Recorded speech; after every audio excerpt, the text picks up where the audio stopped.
The story follows Hannah, a young woman who works as a waitress in a small restaurant located in a busy neighborhood in Tokyo.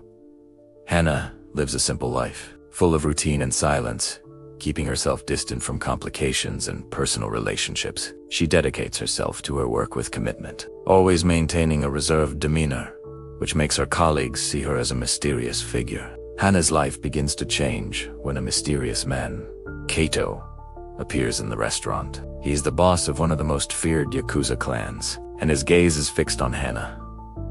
At first she doesn't understand what he sees in her, but soon she discovers that Kato is interested in a tattoo she has on the lower part of her back, a tattoo that holds deep meaning but one she tries to hide from the world. Kato, with his experience in the underworld, immediately recognizes the meaning of the tattoo and begins to look deeper into her past, pulling Hannah into a dangerous game of manipulation, secrets, and loyalty. As the tension grows, Hannah is forced to confront her past and figure out what she really wants for her future, whether to stay in the safety of her old life or to step into a world filled with violence and betrayal. Hannah had worked in the same restaurant for 3 years. The Mahdi's place was tucked away on a side street in the heart of Tokyo, a place rarely visited by tourists. The restaurant didn't stand out for anything other than the simple food and welcoming atmosphere. But Hannah loved the quiet rhythm. She never engaged in long conversations with customers or even with her colleagues. Her work was efficient and silent,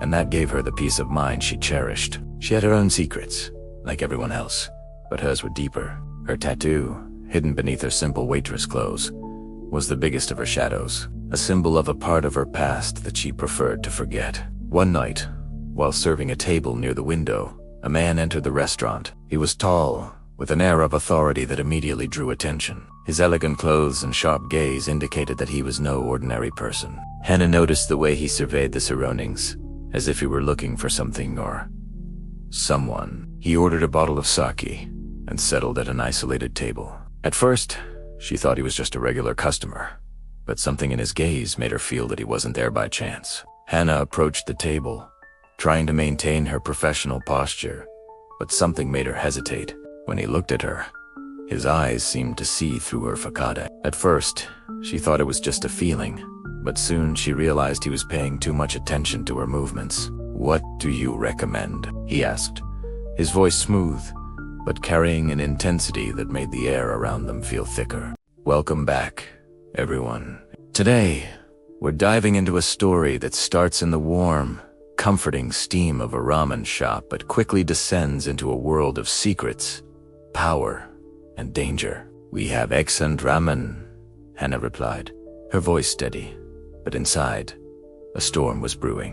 She could feel it in the way the man across the counter was looking at her. It wasn't the usual gaze of a hungry customer. It was something deeper, something that peeled back layers she had spent years building. He looked at her as if he knew a secret she herself had tried to forget. The silence stretched, thick and heavy, until he finally spoke, his voice low but sharp. "You have a tattoo." Hannah's blood ran cold. How could he have seen it? Her work clothes were loose, her apron a shield. But his eyes saw through it all. They held a certainty that made her feel exposed, vulnerable. "I don't know what you're talking about," she lied, her hands clenching under the counter. A ghost of a smile played on his lips. "There's no need to lie. I've seen tattoos like yours before," he said, his tone casual, but carrying an unspoken weight. "You're an interesting woman, Hannah." And just like that, her carefully constructed world began to tremble. In the days that followed, the mysterious man became a regular fixture in her small ramen shop. His name, she learned, was Kaito, and he was the leader of a feared Yakuza clan. Though Hannah was still blissfully unaware of the true extent of his power, she only knew him as the man with the unsettling eyes and an insatiable curiosity about her. Kaito seemed fascinated by her quiet nature, her short answers, her guarded posture. He would pepper their brief interactions with subtle, probing questions, like a detective looking for cracks in a facade. Each question was a test, and Hannah, feeling the pressure mount, did her best to keep him at arm's length. She knew what he was after. It was the tattoo, a mark she had carried for years, a symbol connecting her to a dangerous world she had escaped long ago. Her tattoo wasn't just ink. It was the sigil of a secret organization, a sign of power and unwavering loyalty in a world that operated in the shadows.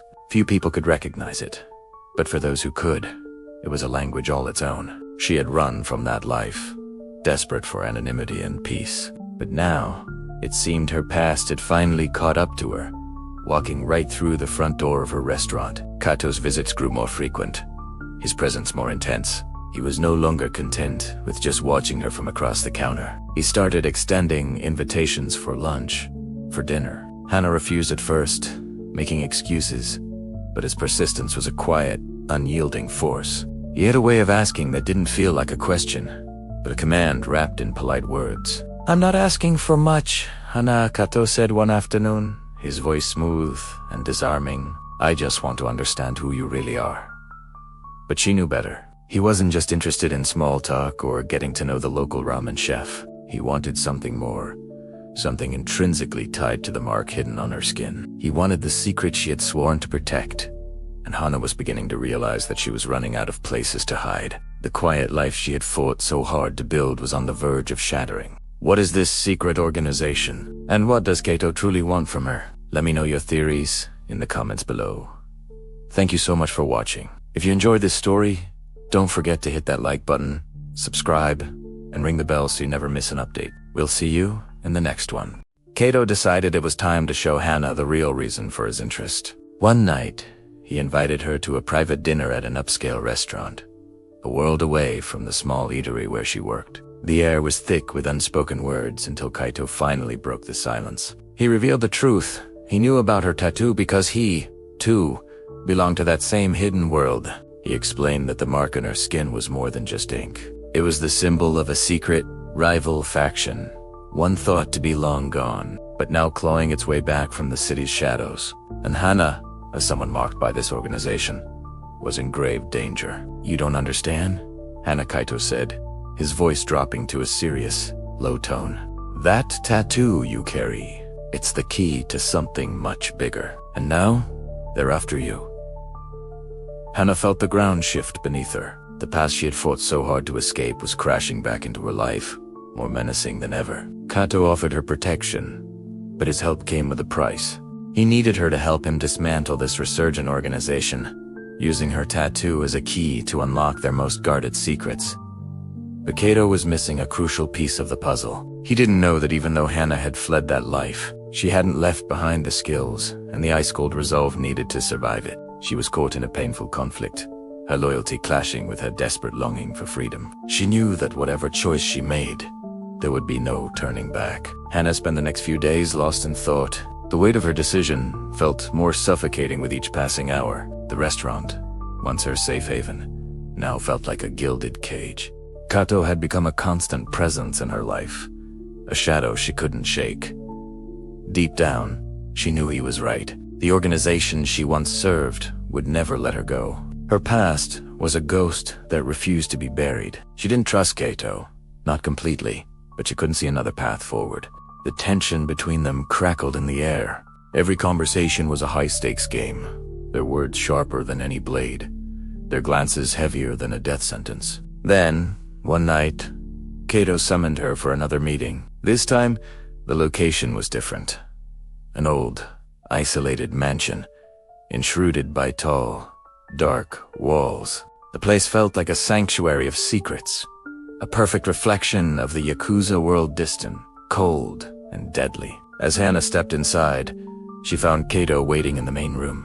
He was sitting in a dark leather chair, a glass of whiskey swirling in his hand. He slowly lifted his gaze to meet hers, and a faint smile touched his lips. "You made the right choice, Hana," he said, his voice calm, but something unsettling flickered in his eyes. Hana watched him, her senses on high alert. "I haven't made any decision yet." Kaito rose from his chair and closed the distance between them. "You have no choice," he countered, his voice a low murmur. "They're coming for you. The only way to survive is to ally with me. Together, we can control all of this." Hana felt a wave of anger and frustration, but she forced herself to remain composed. He had no idea she had her own cards to play. She was no longer the shy girl who hid behind a waitress's apron. She knew how to play the shadow game. She understood how to move the right pieces at the right time. I'm not your puppet, Kato. And you're not the only one with power in this world. Hana's response was firm, as cold as the ice that was beginning to form between them. Kato studied her, his eyes searching for something she might not have shown yet. For a moment, he hesitated before speaking softly, his voice a low murmur. Maybe you're no longer just the quiet waitress, Hana, but you still carry the weight of a choice you can't escape. Hana didn't answer. She simply turned and began walking toward the door. With every step, she felt her heart beating stronger, but it wasn't out of fear, it was out of determination. She knew exactly what she had to do. Hana returned to the restaurant that same night, not knowing precisely what her next move would be. What she didn't know was that Kaito, while offering her an alliance, had other intentions. The Yakuza boss knew he couldn't fully trust her. So, he had set a trap. When she entered, the restaurant was strangely silent. None of the waitstaff were around, nor was there the usual hum of customers talking. The only light came from the lamps hanging above the bar. That's when Hana realized Kato was waiting for her, hidden in the shadows. Do you think you can just run away, Hana? Kato's voice emerged from the darkness. He was accompanied by two of his men, both poised and ready to capture her. But Hana, with her skill and cunning, was no longer just a simple waitress. She had spent years preparing for this exact moment. Ever since fleeing the Yakuza, she knew their tactics, their weaknesses, and exactly what to do. I'm not running from anything, Kaito, she replied with a cold smile. I'm just taking control of my life. In an instant, she moved with blinding speed, knocking one of Kaito's men to the ground with a single, precise strike. In a matter of seconds, the restaurant transformed into a battlefield, with Hana facing Kato's men with astonishing skill. The fight was swift but fierce. She knew the only way to secure her freedom was to eliminate the threat once and for all. When the last of Kaito's men fell, she looked at him. He was still standing, but his face held the look of a man who knew he had been utterly defeated. Hana had reclaimed her power, not with words, but with action. Her past no longer defined her. Her present was a testament to her strength, and her future was finally her own to write. You underestimated who I really am, Hana said, her voice ringing with a conviction she hadn't known she possessed. I'm no longer a victim of my past, and I don't belong to you. Kaito stared at her, his usually composed features twisting into a mask of frustration. But underneath it, something else flickered respect. He had come here for one last attempt, one final move in a game he thought he had mastered. He had always seen Hana as a fragile, delicate piece on his board, easy to move, easy to control. But the woman standing before him now wasn't a piece. She was a player, and she had just checkmated him. He knew, with a certainty that chilled him, that this was the last time he would ever try to manipulate her. The game was over. In the days that followed, a sense of normalcy, a peaceful rhythm that had been absent for so long, settled back over the restaurant. The clatter of dishes, the murmur of happy customers, the scent of freshly cooked rice, it all returned, but it felt different, richer. Hana never saw Kato again. He had vanished from her life as completely as a shadow at noon. The message she had delivered in that final, transformative encounter had been received, loud and clear.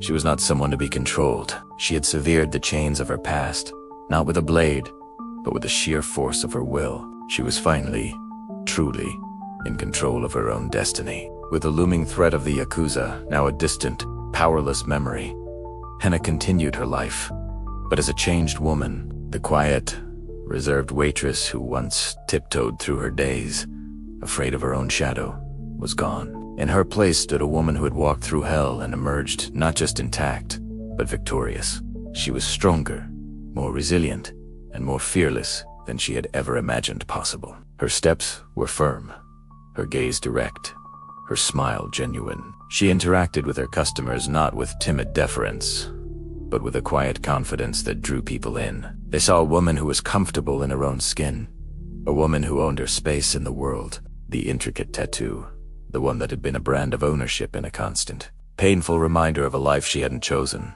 remained. But its meaning had been transformed. It was no longer a symbol of the past she had been forced to leave behind, a mark of subjugation. Now, When she caught a glimpse of it on her skin, she saw a roadmap of her own survival. It was a symbol of her strength, a testament to her journey from victim to victor. It was a part of her story, a story she now owned completely. And so, our story comes to its conclusion. But it's not just an ending. It's a powerful beginning. Hana didn't just overcome her past. She completely redefined her identity and her place in the world. She proved a timeless truth. That true, unshakable strength doesn't come from external power or control over others. It comes from within. It is forged in the fires of adversity and tempered by the courage to stand up and declare, "This is who I am." It blossoms even when the world around you does everything it can to dictate your life, to put you in a box, to tell you who you're supposed to be. Hana's journey reminds us all that we are the authors of our own stories, and we hold the power to write our own magnificent endings. Thank you so much for joining me on this incredible journey with Hana. If her story of strength and resilience resonated with you, please consider liking this video and subscribing to the channel for more tales of empowerment and transformation. Your support means the world. Until next time, stay strong and keep writing your own story.